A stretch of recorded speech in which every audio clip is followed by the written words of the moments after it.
Welcome back, everyone. Over the last several weeks, OWI has put out multiple playtests for Squad featuring the new Infantry Overhaul mechanics. After the first playtest, I put together a video called Squad is Changing, featuring a little bit more of a discussion around what these changes might lead to. But now I think it's time to discuss my overall impressions so far.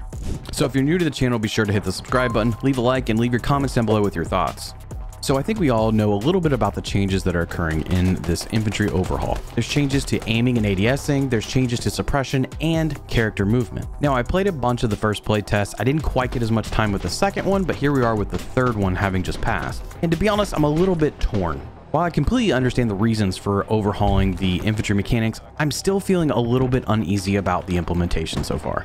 And granted, I realize this is totally a work in progress and may not matter in a couple of months as they continue to release updates and polish. I think first and foremost, I still haven't found a comfortable spot with ADSing while using an ACOG or magnified scope on any weapon. It feels just so unreliable. I don't have confidence in being able to pull up my weapon, target acquire very quickly, and fire. And then if I am low on stamina or I've been running to that position, it's going to be even more difficult. Not to mention how suppression can also affect you. And I'm not saying this needs to be an arcade or it needs to be less difficult for the sake of being less difficult, but something just isn't quite resonating with me in terms of how it operates. There are a lot of times where I felt like the mechanics were trying to slow me down or operate against me versus the environment or the situation. I guess some of that boiled down to a little bit of a lack of immersion when I think these changes are supposed to do the opposite of that and make you feel immersed. There are times when aiming that I just felt like the gun was bouncing so uncontrollably that I didn't have a chance to really get it to steady. And one of the big things I think they played with this playtest was suppression, and I really had a difficult time adjusting to that when ADSing. Regardless of what weapon I was using, it felt exhausting because I'm constantly trying to fight a mechanic. And due to the mechanic, the gun and my ability just seemed useless and unreliable.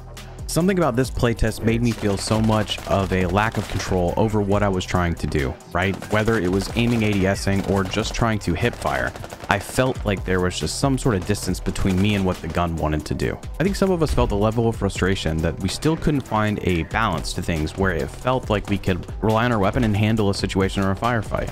I think some of the frustration was really heightened when trying to attack an objective.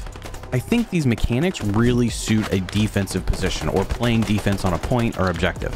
If you're not using a lot of stamina and you're posted up somewhere, even in a tower or up on a hill, you have really high advantage at what you're capable of in terms of deterring an enemy push. Now, many times I was probably just using too much stamina, but even with like 50% stamina, I felt like the gun was just all over the place when trying to track something. I just can't emphasize enough that it just felt so unreliable. And add in a little suppression and it turns into a whole new monster.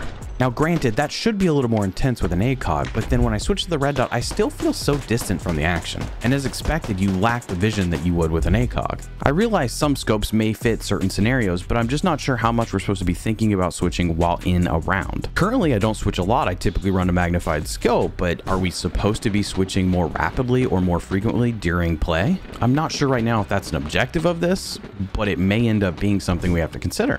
Now, the new suppression system is pretty cool, although there are some issues with it. For example, if I'm just running through a forest, my head might be bobbing all over the place if bullets are flying anywhere near me.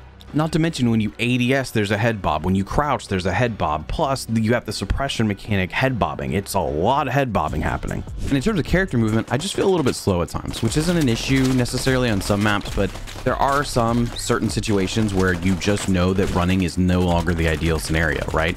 That slight drop in stamina and or speed isn't going to really work well if you're trying to move from point to point on a larger map. So this makes sense in terms of utilizing more teamwork because we're going to need more vehicles to transport infantry from those points to forward positions. I guess my overall impression is primarily of concern. I want to know how these mechanics, especially aiming and ADSing, along with suppression, are going to be integrated and polished by the time we get to a final release for the game.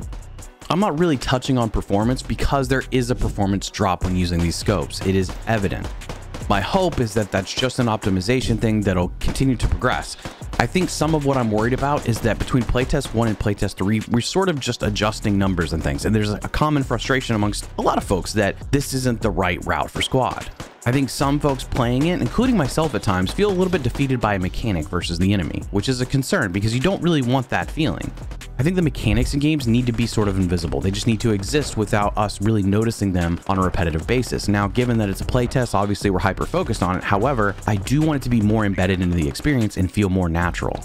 I would keep in mind that each playtest is really just testing of specific numbers, settings to see where they land. It's not meant to be playtest to playtest performance improvements until we get closer to release. They are still trying to figure it out.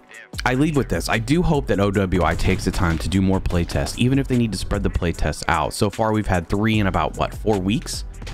And I do hope that the community at large, not the folks that pay the most attention, understand that we are trying to find a spot where this feels comfortable, not working to make each playtest better and better as we get closer to releasing this overhaul, which undoubtedly still feels very much a work in progress. So if you had a chance to play the playtest, leave your thoughts down below in the comments. Be sure to subscribe to the channel and leave a like. I look forward to reading some of your thoughts, and I'll catch you next time.